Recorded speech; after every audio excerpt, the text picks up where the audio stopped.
इमरान अली मेहमान मौजूद है। कंहिं तारुफ़ जी मोहताज ना है। यकीनन सॼी सिंध छा सॼो पाकिस्तान ऐं कुझु अरबनि जा मुल्क बि साईं खे लाज़मी सुञाणंदा हूंदा।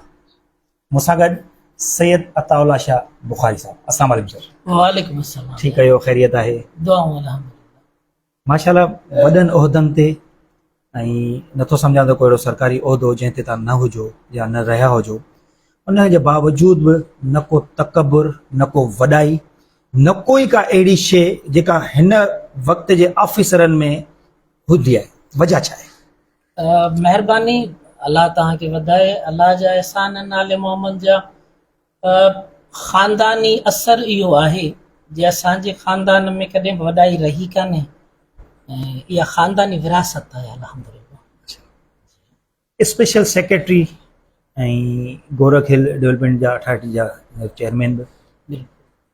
गोरख हिल ते कहिड़ियूं अहिड़ा कम जेके तव्हांजे हूंदे थिया आहिनि असांजा सिंधवासी ॿुधणु चाहींदा? गोरख हिल जो आऊं हिन वक़्तु डीजी आहियां। DG, okay. ऐं हिन वक़्तु मूं चार्ज वरिती आहे तक़रीबन 1.5 खां 2 महीना पहिरीं वरिती आहे। गोरख हिल सिंध जो इंतिहाई ख़ूबसूरत इलाइक़ो आहे जंहिं ते इलाही डेवलपमेंट थी आहे ऐं कुझु थियण वञे पई। गोरख हिल सां वॾे में वॾो मसइलो इहो आहे त गोरख हिल जो नालो इलाही निगेटिव में इस्तेमालु कयो वियो आहे। इहा गोरख हिल सां हिकिड़ी तमामु वॾी ॿियाई चऊं या ॿी का शइ चऊं, आम माण्हूअ खे इहो ॿुधायो वियो त गोरख हिल ते को कमु नाहे थियो। जॾहिं त आउं सम्झां थो त गोरख हिल ते जेकॾहिं असां मथे वेंदासीं, खावर लक उते आहे, उन खां मथे वेंदासीं त असांखे पाकिस्तान जे ख़ूबसूरत तरीन इंफ्रास्ट्रक्चर मां उहे शयूं मिलंदियूं। जिते असांजा हार्ट्स ठहियल आहिनि उते कमु थियो आहे, पर जेके रोड ऐं रस्ता आहिनि उहे उते भॻल आहिनि। उन्हनि जो सबबु आहे रोड जेको असांजो गोरख हिल ताईं वञे थो, उहो वञे थो नए खे बार बार क्रॉस थो करे। ऐं जॾहिं 20 मण जो, 10 मण जो, 15 मण जो पत्थर पाणीअ समेत नए मां हेठि अचे थो त चाहे उहो कहिड़ो बि स्ट्रक्चर हुजे उन खे हू ख़राबु करे वेंदो, तबाह करे वेंदो। उन जे करे कुझु पेचिस अहिड़ा आहिनि जिते असांजो रोड अची करे उन जे करे ख़राबु थी वेंदो आहे। बाक़ी इन ते इन्वेस्टमेंट जी ज़रूरत आहे ऐं सुठे इन्वेस्टर जी ज़रूरत आहे जेको उनखे इन्वेस्ट करे या त जबल खे कट करे उन जो रोड खणी अचे जो नए खां बुलंद हुजे, या उनखे जबल जे मथां खणी अचे ताकी नए जो जेको पाणी अचे थो उहो उनखे हिट न करे। सर, इन लाइ तव्हां छा था सम्झो? तव्हां त तजुर्बेकार बि आहियो, त छा था सम्झो त वफ़ाक़ खे बि हिन में हथु वंडाइणु खपे, या सिंध हुकूमत खे को चाइना या अहिड़ी के ॿाहिरी कंपनी खे को अहिड़ो ठेको या वग़ैरह सेटअप ॾिए त हिन शइ खे इहो सेट कनि ऐं जेका निगेटिव तव्हां ॻाल्हि कई त माण्हुनि जे ज़हन में आहे इन खे ख़तमु करण त ज़ाहिर सिंध हुकूमत जो कमु आहे न? बिल्कुलु आहे। हाणे असां सां पहिरीं इहो हो त जॾहिं अरिड़हीं तरमीम न आई हुई त उन खां पहिरीं असां वटि फेडरल गवर्नमेंट ऐं सिंध गवर्नमेंट इहे ॿई गॾिजी करे इन प्रोजेक्ट खे हलाईंदा हुआ। पर उन खां पोइ जीअं अरिड़हीं तरमीम आई त फेडरल गवर्नमेंट अलहदा थी वई, सिंध गवर्नमेंट अची बची। सिंध गवर्नमेंट पंहिंजे ताईं जेतिरा फंड्स आहिनि उन्हनि मां कोशिशि कई आहे त उनखे सुठो करे अॻिते करे। इन्वेस्टर्स खे बि असां इनवाइट कयो आहे त उहे अचनि। हिन वक़्तु जेको असांजो चेयरमैन आहे साईं ज़ुल्फ़कार शाह, जेको टूरिज़म सकाफ़त जो मिनिस्टर आहे, उन हींअर कई आहे, टेक ओवर कयो आहे इनखे एज़ ए चेयरमैन अमेंडमेंट करे कानून में। उन जी कोशिशि आहे त असां इन्वेस्टर्स खे खणी अचूं, जिन में ख़ुशूसी तौर ते असां चाहियूं था त उते हिकिड़ा अहिड़ा जीअं ड्रीम लैंड जे तर्ज़ ते उते शयूं कयूं वञनि, या उन खां अलावा उते हिकिड़ा के सुठा अहिड़ियूं शयूं आंदियूं वञनि जिन सां ज़िपिया वग़ैरह हुजे जिते माण्हू जेके आहिनि से उहे अची ऐं हेठि मथे वञी सघनि, जेके मरीअ में ऐं ॿियनि जाइनि ते आहे। पर उन जे लाइ बि असां ॻाल्हियूं हलनि पियूं असांजो मुख़्तलिफ़ जाइनि ते, मुख़्तलिफ़ जेके स्टेक होल्डर्स आहिनि उन्हनि सां। उमेद आहे त इनशाअल्लाह PPP नोट ते उनखे असीं इन शइ में खणी ईंदासीं। स्पेशल सेक्रेटरी और शहर ज़कात इन जा बि आहियो अथई, औक़ाफ़ जा बि आहियो। अच्छा, तव्हीं नथा सम्झो त इहे काफ़ी शयूं अलाए ईअं छो थो लॻे त बेनज़ीर इनकम सपोर्ट में गैर एलानिया तौरु ज़म कयूं वयूं आहिनि अगरि इहे शयूं वाक़ई सम कयूं वयूं आहिनि या इहो जेको बेनज़ीर इनकम सपोर्ट पियो हले त पोइ सर तव्हां नथा सम्झो त इन ते ऑफिसर रखणु या इन ते ख़ज़ाने मां ख़र्च करणु पघारूं ॾियणु हिकिड़ो ज़िया आहे? असां वटि जेका पॉवर्टी आहे उहा तमामु घणी आहे ऐं असांजी हुकूमत जी बि इहा कोशिशि आहे त असां इन पॉवर्टी खे डाउन करे खणी अचूं, आम माण्हूअ ताईं जेको टैक्स अचे थो या ॿियूं शयूं थियूं अचे थो उन मां उनजा फ़वाइद आम माण्हू ते पहुची सघनि। हुकूमत हिन वक़्तु तव्हां जेकॾहिं बेनज़ीर इनकम सपोर्ट प्रोग्राम ॾिसंदो त असांजो रोल मॉडल आहे पूरी दुनिया में। बिल्कुलु असां जो जेको इहो प्रोग्राम आहे उन खे मुख़्तलिफ़ मुल्क असां खां हायर पिया कनि त असां हिन खे हायर करे उन सां गॾोगॾु जेकॾहिं असीं उशुर ज़कात में अचूं त हींअर असांजो जेको मिनिस्टर आहे उहो साईं रियाज़ शाह आहे ऐं साईं रियाज़ शाह शिराज़ी साहिब जिन जे अचण खां पोइ असां वटि तमामु घणी इम्प्रूवमेंट आई आहे, तमामु घणियूं शयूं सुठियूं थियूं आहिनि। तव्हां हाल ई में ॾिठो हूंदो त औकाफ़ डिपार्टमेंट जेको आहे पहिरीं त कीअं बि हो पर हिन वक़्तु इहा शइ आहे त जेकॾहिं को कंहिं बि ज़ाहिर सां का बदतमीज़ी थो करे त तव्हां ॾिसो था त ओॾी महिल ई उनजे सस्पेंशन जो ऐं उनखे वरी वापसि उमारण जो ऑर्डर थो अचो वञे। त इहो हिकिड़ो वाक़ियो कोन्हे पर इलाही वाक़ियात आहिनि। हिन वक़्तु तव्हां ॾिसंदो त असांजी जेके दरगाहूं आहिनि उन बनिस्बत पहिरें जे इलाही सुठो कमु पियो थिए। उशुर ऐं ज़कात जे लाइ बि साईं वारा साईं जो शिराज़ी साहिब जिन आहिनि उन्हनि जी जेका पॉलिसी आहे उहा गवर्नमेंट जी पॉलिसी मतिलबु तमामु घणी इम्प्रूवमेंट आहे। बाक़ी इहो चवणु त न इहे शयूं जेके आहिनि से उहे मुख़्तलिफ़ डिपार्टमेंट में विरहायल आहिनि त इहो कानून आहे, एक्ट आहे ऐं उन कानून तहत मुख़्तलिफ़ जेके इदारा आहिनि उन हिकिड़े ज़ैली इदारे में इलाही घणा सेक्शन्स हूंदा आहिनि जिन में कमु थो थिए।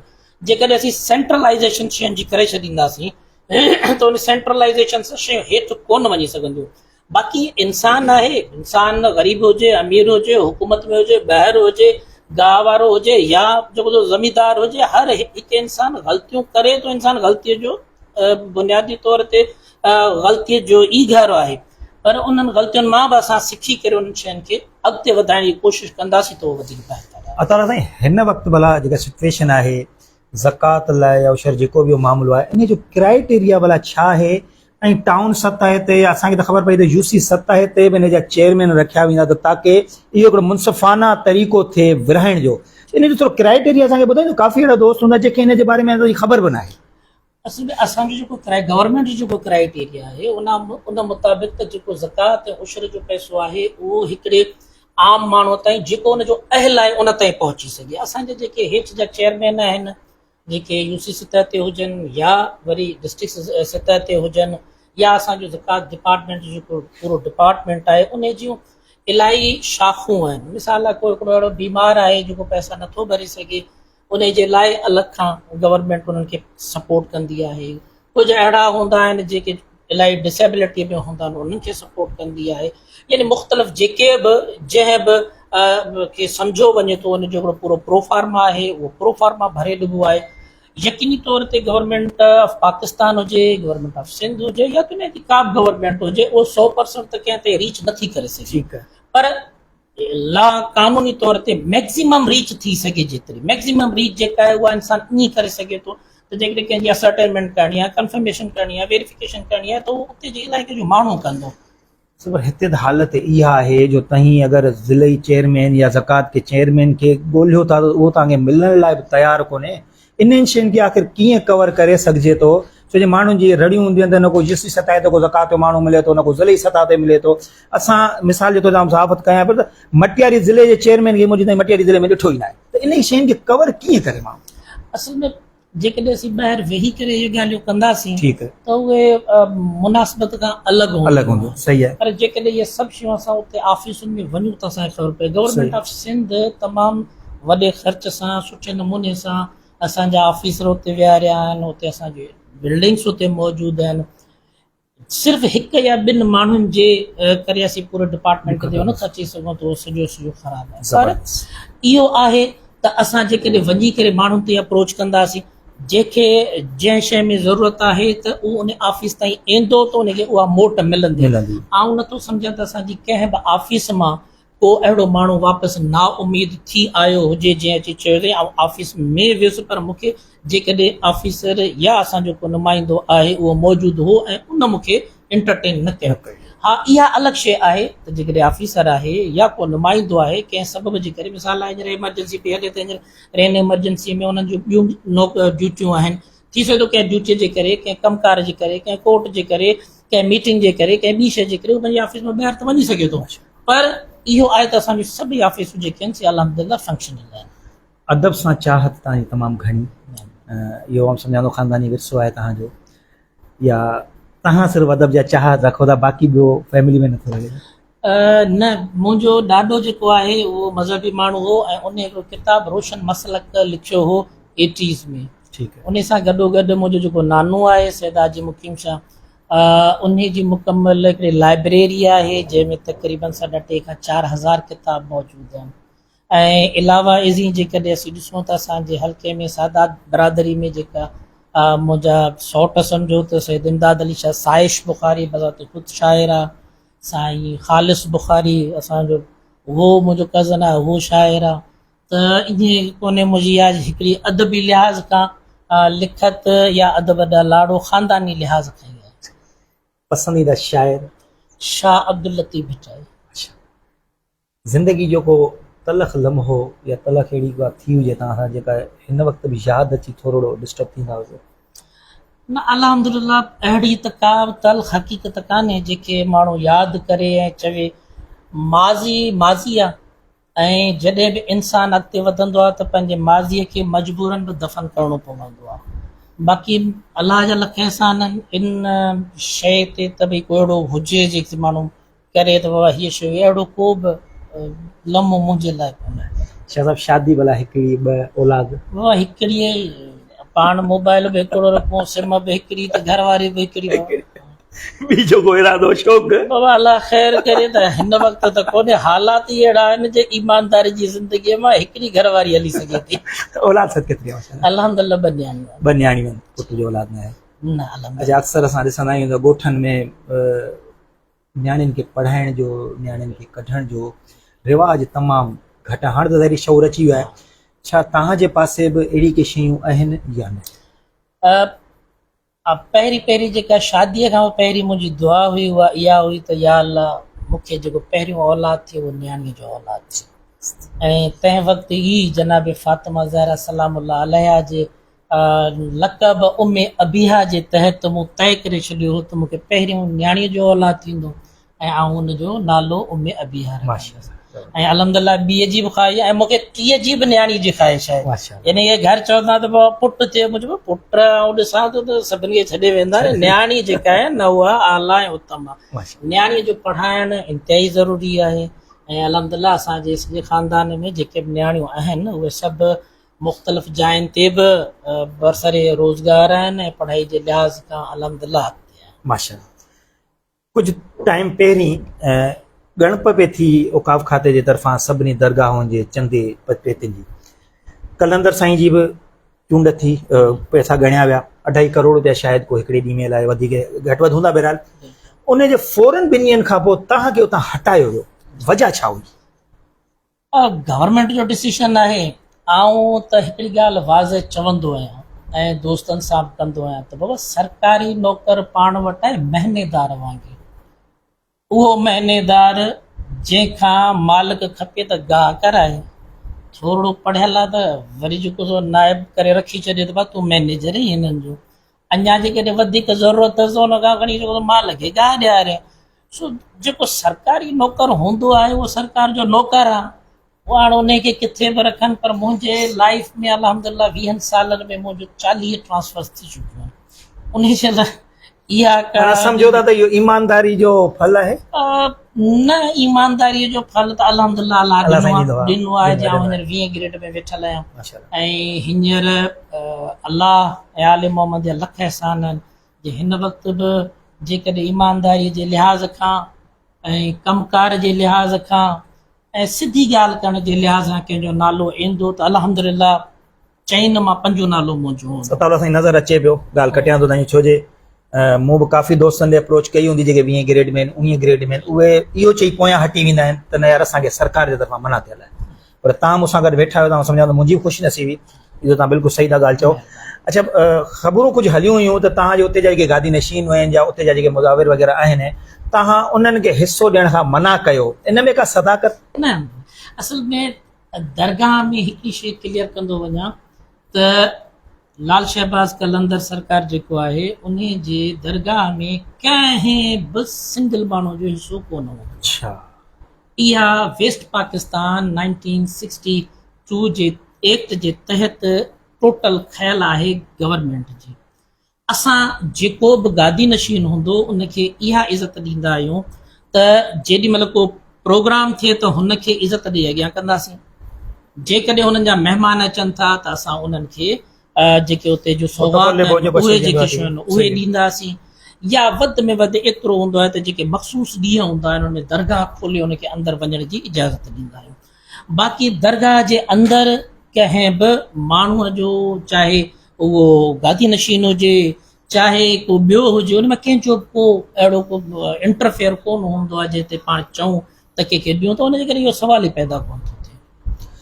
हिकिड़े दोस्त नूर सिंधी असां सां सवाल कयो आहे त साईं अताउल्ला शाह खां पुछो त DG गोरख हिल जी हैसियत सां कहिड़ी प्लानिंग आहे ऐं छा संदसि वक़्त में गोरख हिल तरक़ी कंदी? बिल्कुलु, तमामु बहितरीनु ऐं तमामु सुठो नूर भाईअ जो सवाल आहे। नूर असांजो वॾो भाउ मोहसिन भाउ आहे, महिरबानी भाउ आहे।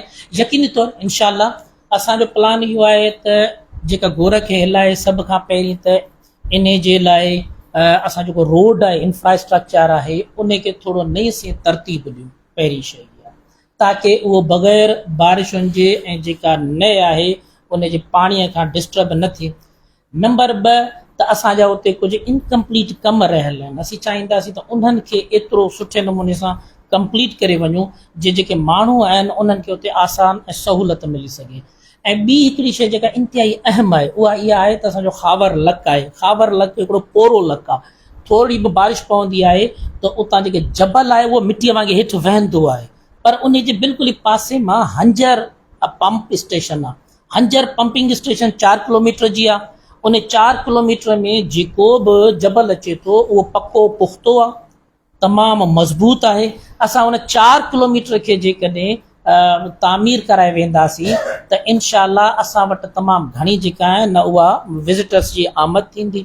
ॿी शइ इहा आहे त असांजी कोशिशि इहा आहे त माण्हुनि जे लाइ हिन दफ़े उते का अहिड़ी एक्टिविटी कराई वञे जीअं असांजो इहे शयूं खुली करे अचनि त जेका गोरख हिल आहे उते का बि अहिड़ो इशू कोन्हे, न लॉ एंड ऑर्डर सिचुएशन जो मसइलो आहे, न ई जेको सो उते जी विज़िट ॾुखी आहे हिते जो माण्हू करे सघे, न ई को उते का अहिड़ी डिफिकल्टी आहे। सो अनक़रीब असां उते प्रोग्राम कराइण वारा आहियूं। माशाअल्लाह, ज़बरदस्त।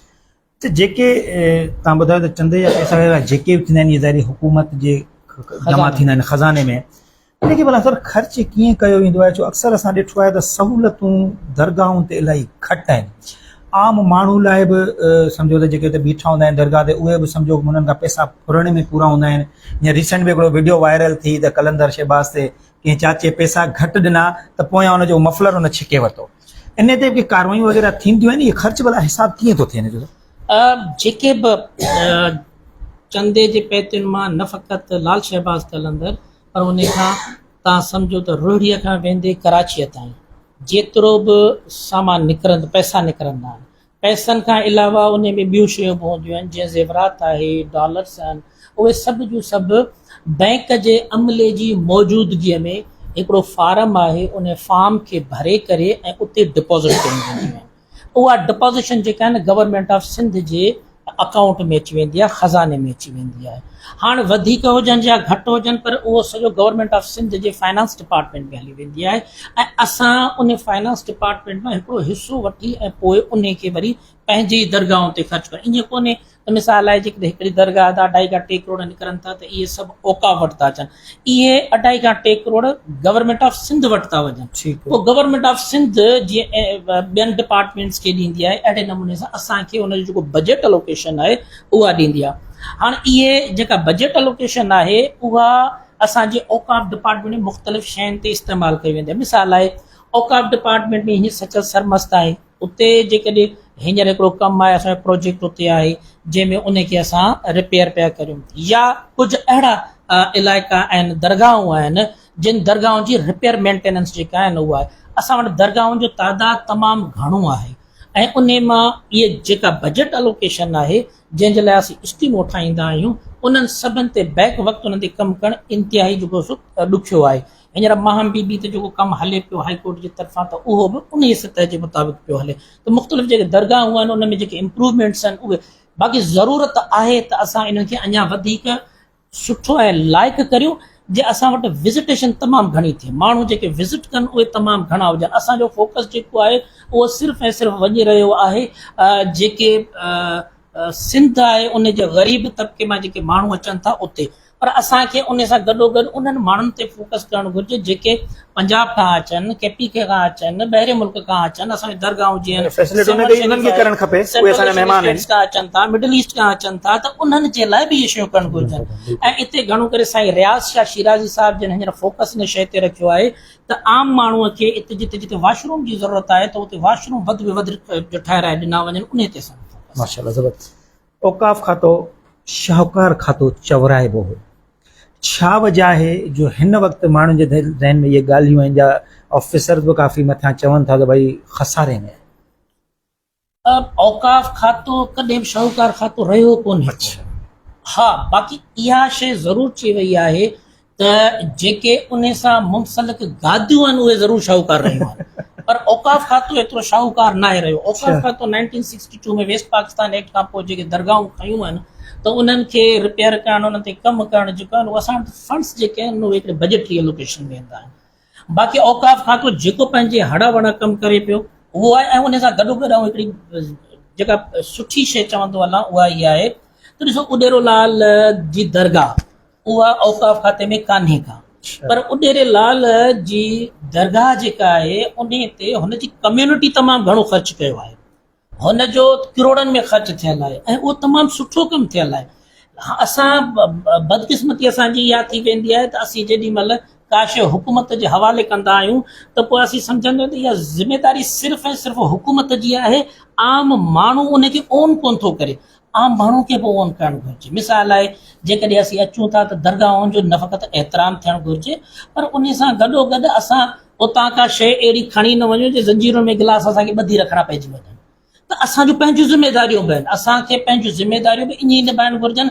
ऐं सम्झां थो त उॾेरे लाल दरगाह जी जेका हिंदू पंचायत आहे उन जीअं पंहिंजी दरगाह खे ख़ूबसूरत रखियो आहे, असीं एक्सपेक्ट कंदासीं त सॼे सिंध जा जेके माण्हू आहिनि उहे पंहिंजे दरगाहुनि खे ईअं ओन कनि। अच्छा, जेका दरगाह औकाफ़ खाते वटि रजिस्टर्ड न हूंदी या न आहे त उन जो जेको बि उते चंदो वग़ैरह मिले थो उन ते बि औकाफ़ खाते जो को हक़ न हूंदो आहे? न, उन ते कोन हूंदो आहे। जेकॾहिं का दरगाह आज़ादु आहे ऐं औकाफ़ खाते न वरिती आहे त उन खे औकाफ़ डिपार्टमेंट पंहिंजो माण्हू विहारियो बि कोन्हे। अच्छा, कुझु दरगाहूं अहिड़ियूं आहिनि जेके असां वरितियूं बि आहिनि पर उन्हनि ते बि असांजो माण्हू कोन्हे विहारियल, उन जा बि मुख़्तलिफ़ सबब आहिनि ऐं चओ त उन एतिरी इनकम आहे बि कान, गवर्नमेंट जो पब्लिक एक्सचेकर आहे, हर हिकु दरगाह ते असांजो माण्हू विहारियल बि कोन्हे को। जीअं हिकिड़ी दरगाह ते मिसाल आहे 500 रुपया, 1000 रुपया, 2000 रुपया थो अचे ऐं उहा पुराणी इमारत हुजण जे करे असां वटि दरगाह अची वई आहे त हाणे उहे 500, 1000, 2000 जेके आहिनि महीने जा उन मां त असां वारो जेको छा चवंदा आहियूं बीहारण वारो माण्हू ई वीचारो उन खां मथे थो खणे, उनखे असीं कीअं करे सघंदासीं।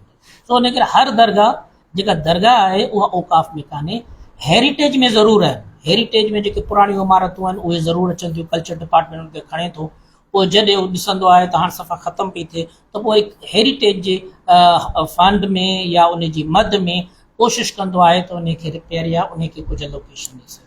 हेरिटेज ते सर हिकिड़ो सवाल आयो आहे ज़हन में त हेरिटेज में जेके ज़ाहिरी माण्हुनि जी ज़ाती मिल्कियतूं आहिनि उन्हनि ते नथा सम्झो त उन्हनि लाइ मुश्किलातूं पैदा कयूं वयूं आहिनि, उहे न को जाइ खे विकिणी था सघनि, न को उनखे ठाराए था सघनि।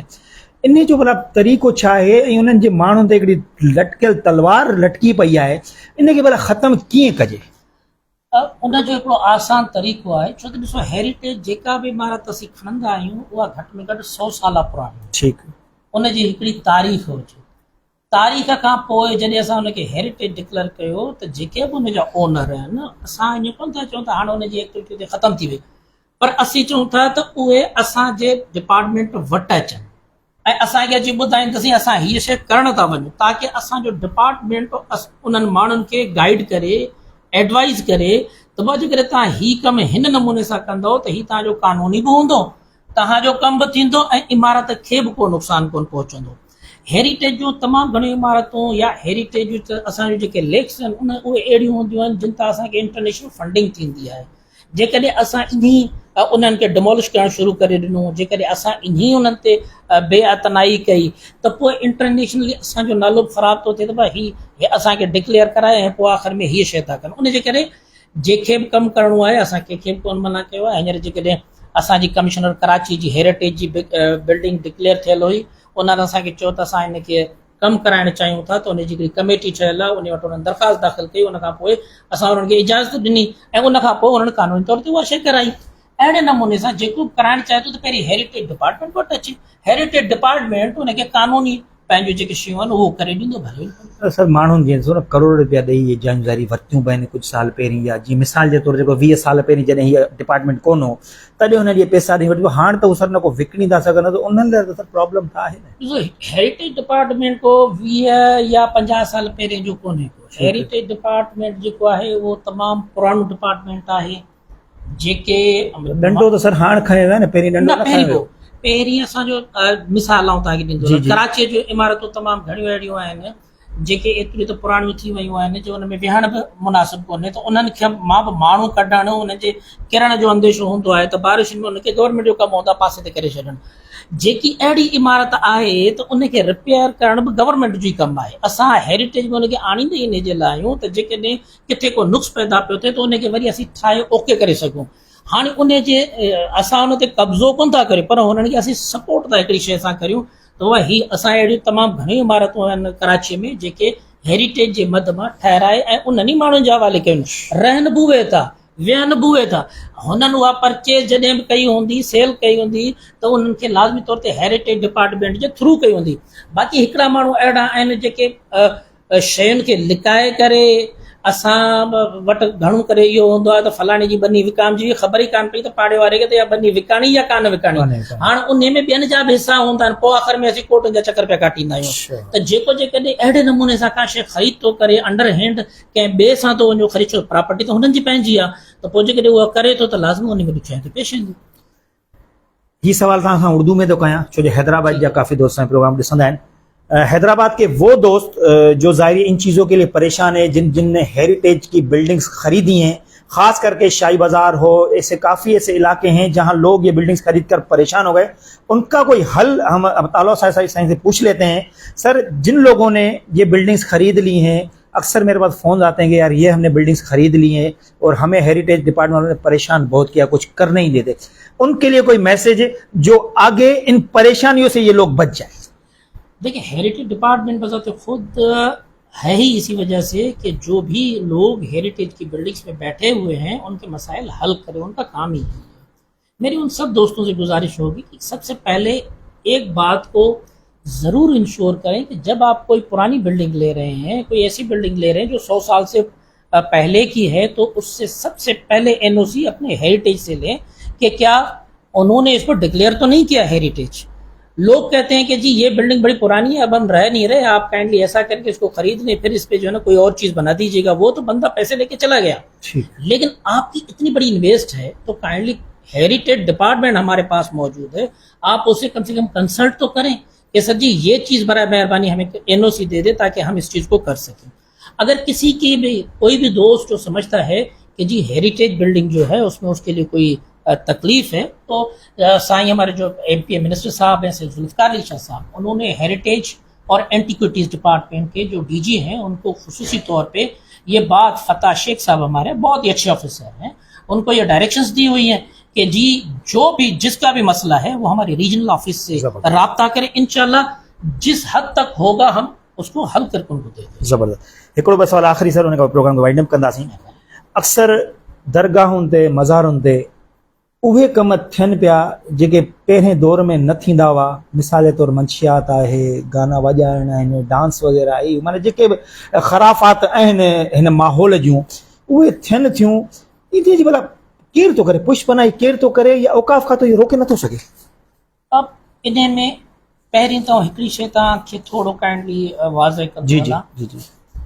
असां लफ़्ज़ ख़राफ़ात में गॾ गाबो गॾे सभु शयूं ॾेई छॾींदा। ओके कुझु मुल्कनि में, कुझु क़ौमुनि में, कुझु जायुनि ते हिकिड़ियूं शयूं अहिड़ियूं आहिनि जेके उन्हनि जो कल्चर आहे, सकाफ़त आहे, ठीकु ऐं कुझु शयूं अहिड़ियूं आहिनि जेके हुननि जी कल्चर खां ॿाहिरि आहिनि।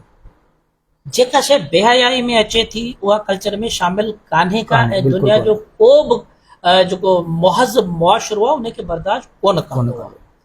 कुझु शयूं अहिड़ियूं आहिनि जेके हुन में अचनि थियूं, जेके बज़ाते ज़ाहिर त नज़र ईअं थो अचे त उहे शयूं ख़राफ़ात में आहिनि, पर उहे उन्हनि जे कल्चर में शामिल हूंदियूं। त इन्हनि ॿिन्ही शयुनि में हिकिड़ो त पाण खे डिफरेंस करणो पवंदो, फ़र्क़ु करणो पवंदो।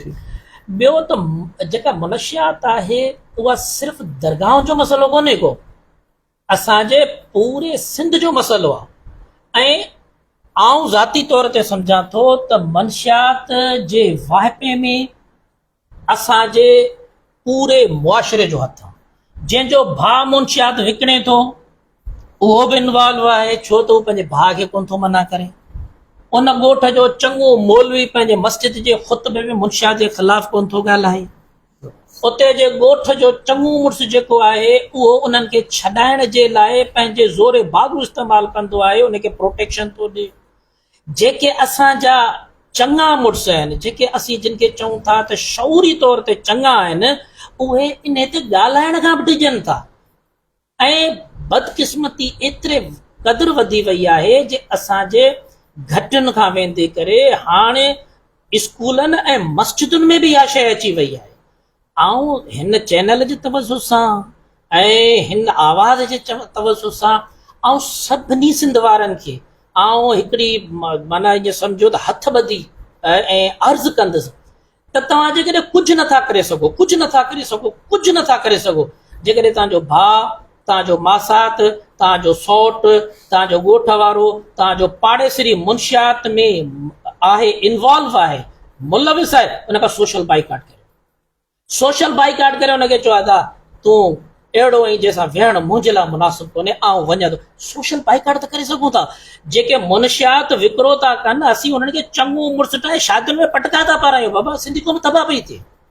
ख़ुदा जे वास्ते जेकॾहिं तव्हां हिन वक़्तु मुनशियात जे सौदागरनि सां सोशल बाइकाट न कयो त तव्हां पंहिंजी पूरी क़ौम खे समुंड में मारे क़तलु करे उछलाए छॾींदो।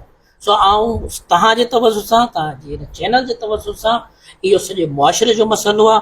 महिरबानी करे तव्हां उन्हनि सभिनी माण्हुनि सां सोशल बाइकाट करियो जेके मुनशियात जे वाहिपे में, उन जे विकिरे में मुलविस आहिनि। असांजे नौजवाननि लाइ को मैसेज तव्हांजी तरफ़ सां? ऐं जेके बि नौजवान आहिनि उन्हनि सभिनि खे गुज़ारिश इहा कंदुसि त सभ खां पहिरीं त तव्हां सिंधी खे पढ़ो, शाह अब्दुल लतीफ़ खे पढ़ो। ॿियो जिन जिन ॻोठनि में नौजवान पढ़ियल लिखियल बेरोज़गार वेठल थी, बेरोज़गार त वेठल आहियो न बाबा, महिरबानी करे पंहिंजे प्राइमरी स्कूल में वञो, महिरबानी करे पंहिंजे मिडिल स्कूल में वञो, महिरबानी करे पंहिंजे हाई स्कूल में वञो, मुफ़्त में वञी पढ़ायो। चओ बाबा असांखे ॾियो त असीं पढ़ायूं था ॿारनि खे। स्कूल में नथा पढ़ाए सघो, शाम जो पंहिंजा tuition centre free of cost खोलियो, मुफ़्त में। ओ तव्हां होटलुनि जे दख़लनि ते वियो, उते वेही पढ़ायो ॿारनि खे, पर पंहिंजी क़ौम जे ॿारनि खे पढ़ायो। तव्हां नौजवान आहियो, महिरबानी करे तव्हां पंहिंजे ॻोठनि में शाम जो सिज लथे महिल मस्जिदुनि में वञो, ओताकुनि ते वञो, वञी करे पंहिंजे ॻोठ वारनि खे चओ त तव्हां पंहिंजा ॿार स्कूल में उमाणियो। उन्हनि सभिनी ॿारनि खे वठी स्कूल में अचो। जेके फारिग़ वेठा आहियो उहे सभु जा सभु महिरबानी करे जेसिताईं तव्हांखे अलाह रोज़गार ॾियारे उन वक़्त ताईं पंहिंजे ओड़े पाड़े जे ॿारनि खे स्कूलनि में आणण जी मदद कयो। कैरियर काउंसलिंग तव्हां तमामु घणी कंदा आहियो। जी, के अहिड़ा दोस्त जेके तव्हांजी ॻाल्हियुनि सां अॻिते विया हुजनि? हिकु न पर तमामु घणा। मरहूम वहीद कोरे जो हूंदो मुंहिंजो तमामु सुठो बहितरीनु शागिर्दु दोस्त, मरहूम गुज़ारे वियो। ऐं बिटाई टाउन में जॾहिं CSS जी क्लास वठंदो हुउसि तॾहिं हू सिर्फ़ु इन लाइ अची वेठो त मूं ॿुधो आहे त हिकिड़ो शाह साहिबु आहे, मुफ़्त में थो पढ़ाए बग़ैर पैसनि जे। सो हू मूंखे ॾिसणु ईंदो। हू एतिरो अल्हम्दुलिल्लाह हुन लेक्चर्स मां सिखी वियो। जे हू इस्लामाबाद वियो, कमीशन जो पेपर ॾिनो। कमीशन जे पेपर ॾियण खां पोइ उन्हनि में त फस्ट अटैम्प्ट कोन करे सघियो, पर उहो हिकिड़ी तमामु वॾी NGO में तंहिं वक़्तु थी वियो माशा ऐं हू NGO में थी वञण खां पोइ बि मूंखे पंहिंजे हर मसइले में चवंदो उमर त साईं हाणे आउं छा कयां हिकिड़ो मूंखे वहीद कोरे जो जेको आहे उहो दिलि ते ई नथो लहे ऐं ॿियो कंहिं दोस्त जे फाता ते वेठा हुआसीं त हिकिड़ो डिसेबल माण्हू हो उहो वीचारो वेठो कचहरी त असांजी फुकराई कचहरी पे कईसीं उथियासीं त हुन चयो साईं साईं अताउल्ला छा तव्हां आहियो आऊं आहियां छो मुंहिंजे पेरनि ते किरी अल्लाह मुंहिंजे पेरनि ते मुंहुं वाला ख़ैर त आहे छा मसइलो आहे चईसीं तूं मुंहिंजो उस्ताद आहीं मूंखे यादि कोन्हे मूं कॾहिं तुंहिंजी उस्तादी कई मां तो ॾिठी पहिरियों दफ़ो आहे चईसीं पाण मिलिया पहिरियों दफ़ो आहियूं पर तव्हां मूंखे जेको मोबाइल ते गाइड कयो आहे उन जी महिरबानी इहा आहे जे आउं हींअर कमीशन पास करे ऐं हिकु सुठी जॉब ते अची वियुसि। ज़बरदस्त ऐं अल्हम्दुलिल्लाह हिकिड़ो ॿियो दोस्त आहे उहो सभिनी इम्तिहाननि में फेल थी पोइ वरी ॿुअट हुयोसीं हाणे उहो कमीशन थो करियां ठीकु आहे हाणे मूं टाइम त कोन्हे को चईसीं मूंखे टाइम ॾे टाइम तोखे भला कहिड़ो ॾियां चईसीं छंछरु अच मुंहिंजो हाणे हीअं था करियो जे आउं शादियुनि में ईंदुसि पोइ शादीअ में माण्हू भत खाईंदा पाण टेबल ते वेही पढ़ंदा चईसीं मूंखे क़बूल ज़बरदस्त पोइ आउं माना हुनखे मूं तक़रीबन 6 महीना कमीशन हर छंछरु ऐं आचर ते ॿुधाईंदो असां फलाणी जाइ ते अच उते असां टेबल ते वेही करे ऐं हुन जा पेपर चेक कंदो हुउसि ऐं अल्हम्दुलिल्लाह मूंखे ॾाढी ख़ुशी थींदी आहे जॾहिं आउं ॾिसंदो आहियां त हू हींअर ग्रेड 19 जी हिकिड़ी तमामु भली सीट ते वेठल आहे माशाल्लाह एॾा अलाए केतिरा वाक़ियात आहिनि अलाह जा लख एहसान शाह साहब सम्झो था त हिन वक़्तु इहे शयूं इलाही घटि थी वियूं आहिनि हर को बसि पंहिंजे तरह आउं अॻियां वधियां ॿियो भले खाईअ में करे न ईअं कोन्हे कोन्हे न अल्हम्दुलिल्लाह असांजी सिंध में तमामु भला उस्ताद मौजूदु आहिनि बेलोस साईं कलंदर बख्शा लकियारी जहिड़ा माण्हू मौजूदु आहिनि साईं अब्बास अली शाह खे ॾिसो जेको सोशल वर्क डिपार्टमेंट जो आहे उनखे तव्हां ॾिसंदव साईं मोहम्मद अली शाह खे ॾिसंदव जेको असांजो उॾीर लाल जो आहे बेलोस आहे असांजा पंहिंजा इलाही तमामु घणा जेके आहिनि उस्ताद उहे बेलोस आहिनि साईं जुमड़ो महल असांजो तमामु बहितरीनु उस्ताद आहे बेलोस शख़्स आहे इहे उस्ताद उहे आहिनि जेके जॾहिं जिन खां तव्हां जेको बि सबक़ु वठणु चाहियो ऐं बग़ैर कंहिं सबब जे गाइड पिया माण्हुनि खे कंदा आहिनि छले पट में बाबा हीअ कर त भलो थिए हीअ कर त भलो थिए सो आउं नथो सम्झां त असां वटि कहतो रिजाल आहे आउं सम्झां थो त असांजो इलाइक़ो असांजो सॼो सिंध इन्हनि शयुनि जे लाइ सरसब्ज़ आहे इलाही अहिड़ा उस्ताद हूंदा जिन जा नाला मूं ताईं न पहुची सघिया आहिनि पर उहे यकीनी तौर ते इहो साॻियो कमु कंदा हूंदा आख़िरी सवाल सर साईं पीर अली शेर सरहंदी तरफ़ां मटियारी खां साईं जन लिखंदा त साईं अताउल्ला शाह साहिब ग्रेट शख़्सियत फ़क़ीर मंच इंसान उन्हनि जो हिकिड़ो सुवालु आहे त गोरख हिल ते हिकु रेस्ट हाउस जेको जमाली नौजवाननि जे वर चढ़ियल फैमिली सां ईंदड़ सियाह काफ़ी मरतबा शराबनि हथां हवाई फायरिंग सबबु हिरासां छा उन्हनि ताक़तवर माफ़ियानि खां महफ़ूज़ करण लाइ को उपाउ वठी सघिजे थो साईं जो सिफ़ा साईं पीर साईं महिरबानी आहे पर हुनजो सिफ़ा स्पेसिफिक सवाल आहे बिल्कुलु आहे रेस्टोरेंट जे हवाले सां जी जी ऐं आउं हुन ते अर्ज़ु कंदो अलाह त हिन वीचारे जमालीअ असांखे आउं हींअर वियो हुउसि त मूंखे रोई करे चई त साईं हाणे महिरबानी करे मूंखे इजाज़त ॾियो त आउं हिन शइ खे छॾियां अच्छा हाणे इन जे ख़िलाफ़ु इलाही प्रोपेगेंडा आहे ॾिसो असां हुन जाइ ते वेठल आहियूं जिते जेकॾहिं सामान खणी अचिणो हुजे त उहो हेठि असांखे वाही पांदीअ में 100 रुपया जेको मिले थो उहो साॻियो असांखे टॉप ते 200 खां 250 रुपया बिल्कुलु तव्हां अंदाज़ो लॻायो त जंहिं जाइ ते हेॾियूं मुश्किलात हुजनि ऐं हुन जी हिकिड़ी माना सफ़ा स्टीप शेप आहे जंहिंमें गाॾियूं इस्तेमालु थींदियूं आहिनि डबल कैबिन गाॾियूं इस्तेमालु थींदियूं आहिनि हिकिड़ो रेस्टोरेंट हलाइण वारो जंहिं वटि पूरे महीने में टोटल 1000 माण्हू अचनि था ऐं 1000 माण्हुनि मां हूअ छा कंदो केतिरो कमाईंदो 1000 माण्हुनि मां ऐं उहे 1000 माण्हू जेके अचनि था उहे घणो करे त मानी पंहिंजी खणी ईंदा आहिनि ऐं अची करे पंहिंजी मानी पचाईंदा आहिनि ऐं यकीनी तौर ते जमाली ऐं संदसि भाउ बरादर जेके आहिनि ऐं वियो बि आहियां हुननि सां मिलियो बि ऐं यकीन मूंखे बि ईअं चयो वियो त साईं इहे जेको जमाली ऐं ॿिया जमाली आहिनि हिननि ॿेड़ी ॿोड़े छॾी आहे पर मथे जेके वेठल माण्हू आहिनि उन ज़ात जा शाबेग ख़ासि केली आहिनि उते जा मथे जी आबादी जा वारा माण्हू आहिनि ऐं कंहिं क़ौम सां आउं सम्झां थो त जमाली क़ौम सां इहा ज़्यादती आहे उते जे रहाकुनि सां त असां ठले पट में बि उन्हनि खे उन शइ जो निशानो महिरबानी करे तव्हां ज़ाती तौर ते वञो वञी तव्हां ॾिसो जेकॾहिं तव्हां महसूसु करियो त हुननि सां ज़्यादती आहे त हिकिड़ो दफ़ो ज़रूरु जमालियुनि खे भाकुर पाए चुमी करे भरे ऐं चइजो त तव्हां इन गोरखिल खे संभालियो पिया, इहा भली शइ आहे। गोरख असांजो बिल्कुलु बॉर्डर ते आहे, परे पासे बलोचिस्तान आहे, हिन पासे जॾहिं महिल टॉप ते असीं वञूं बीहूं था त असां वटि सिंध उतां खां टॉप खां वाही पांडीअ ताईं अचण जे लाइ नांग जे कखियल माण्हूअ खे खणी अचण जे लाइ हिकिड़ी गाॾी थी अचे जेका हिकिड़े पासे जा 10,000 रुपया थी वठे, प्राइवेट गाॾी, ऐं उहा अचण में तक़रीबन 1.5 खां पौणा 2 कलाक थी लॻाए। तव्हां हुन जी तकलीफ़ुनि खे नज़रअंदाज़ नथा करे सघो। ऐं उन्हनि हालतुनि में जेकॾहिं जेके असां सां 4 माण्हू कमु पिया कनि उन्हनि खे चऊं त चंद माण्हुनि जे चवण जे करे असीं तव्हांखे चवंदा त बंदि कयो, हू त हिन ॻाल्हि में ख़ुशि आहिनि त असीं हलिया वञूं, पर असां उन्हनि खे रिक्वेस्ट करे हुते विहारियो आहे। इंसान आहे, ग़लतियूं त आहिनि, ग़लतियूं हर इंसान में थियनि थियूं, पर असांजो जेके इहे ग़लतियूं आहिनि उहे हिकिड़े कंहिं वॾे प्रोजेक्ट खे नुक़सानु न पहुचाई, उन जे लाइ सभिनी खे गुज़ारिश आहे। को टाइम फ्रेम अहिड़ो जेको गोरखिल वाकई मरी ऐं सभु शयूं माण्हू विसारे सिंधवासी सभु इन पासे अचनि? न फ़क़ति गोरखिल, पर आउं सम्झां थो त असांजो बॾो जबल जेको गोरख सां बिल्कुलु ई लॻ आहे। हिन दफ़े साईं ज़ुल्फ़कार अली शाह साईं मिनिस्टर टूरिज़म जी कोशिशि आहे त असां बॾे जबल खे बि अॻिते वधायूं।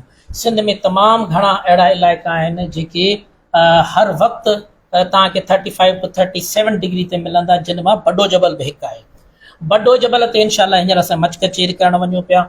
उते हर महीने जेकॾहिं सर्दियूं आहिनि त तव्हांखे तक़रीबन 4-5 हज़ार माण्हू उते ईंदे मिलंदा आहिनि, जेको हर को पंहिंजी पंहिंजी शइ कंदो आहे।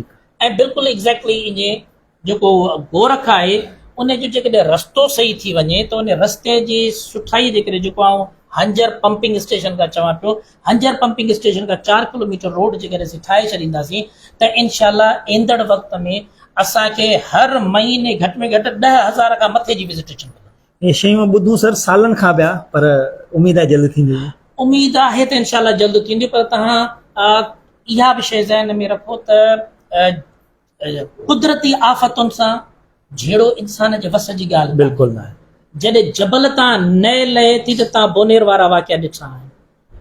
ख़ुदा न ख़्वास्ता जेकॾहिं इन्हनि ई हादसनि में असांजो जेकॾहिं क़ीमती जानियूं ज़ाया थियो वञनि त बोनेर वारनि सां बि हींअर असीं ताज़ियत त इहे कुदरती आफ़तूं आहिनि। ऐं कुदरती आफ़तूं असां वटि बारिश जी सूरत में अचनि थियूं। जबल खां मथां जेका न लहे थी उहा उन्हनि रोडनि खे अची जेॾी महिल हिट थी करे त पोइ उहे रोड तां भले 5 फुट हेठां खां करे जेको सवलो करे ठाहियो, पर उहे सभु जा सभु उखड़िजी वेंदा आहिनि। सो दुआ करियो त अलाह कंदो इनशाला असां जल्द ईंदड़ 2-2.5 सालनि में इनखे इन जाइ ते पहुचाए वेंदासीं जिते सिंधवासी चाहिनि था त असीं उते। महिरबानी अथव साईं, तव्हां पंहिंजो क़ीमती वक़्तु असांखे ॾिनो। व्यूअर्स, उमेद कयां थो ही नंढड़ी कोशिशि अव्हांखे ज़रूरु पसंदि आई हूंदी। हूअं त खोड़ सारा सवाल, पर ज़ाहिरी वक़्त जी कमी। पंहिंजो तमामु घणो ख़्यालु रखिजो। मुंहिंजी टिकटॉक ID खे फॉलो कजो, मुंहिंजी यूट्यूब ID खे पिणु फॉलो कजो। हिन प्रोग्राम खे लाज़मी शेयर कजो। हिन प्रोग्राम में आउं सम्झां थो अहिड़ियूं ॻाल्हियूं जंहिंसां सिखण लाइ तव्हां सभिनी दोस्तनि खे इलाही कुझु मिलंदो। पंहिंजो ख़्यालु रखिजो। अल्लाह हाफ़िज़।